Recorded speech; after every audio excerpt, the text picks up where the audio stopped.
الدواء الآخر ويانا هو ديكستروميثورفان. هذا هو بالحقيقة هو دواء يستخدم لعلاج القحة، دواء مشهور لعلاج القحة ويجي على شكل شراب.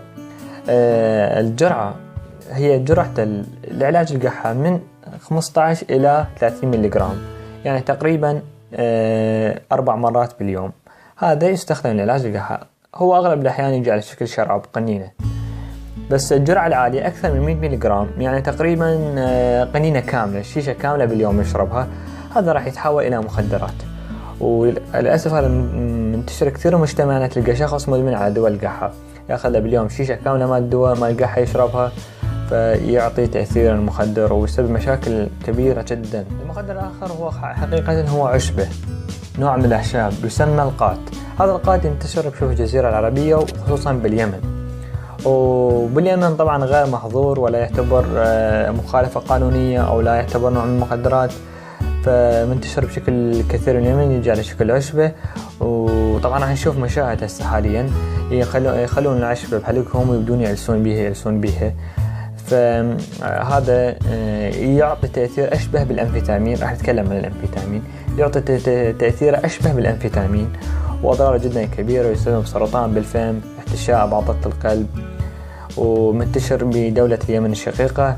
شوفوا هاي المشاهد كيف انه نبات القات منتشر بعدهم بحفلاتهم، يخلونه ينشرون نبات القات ويخلونه يخلي بحلقة ويبدي يعلس بيه يلوس بيه يمضغ بيه.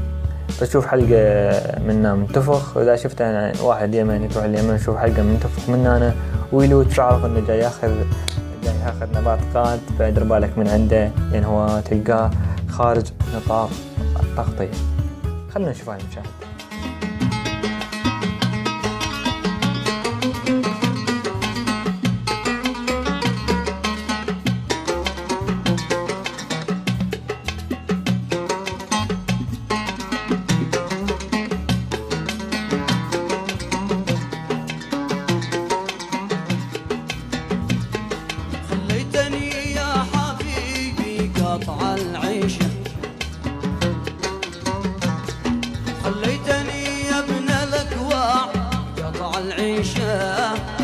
يا ليتك الطير وانا في الجناح ريشه، يا ليتك الطير وانا في الجناح ريشه،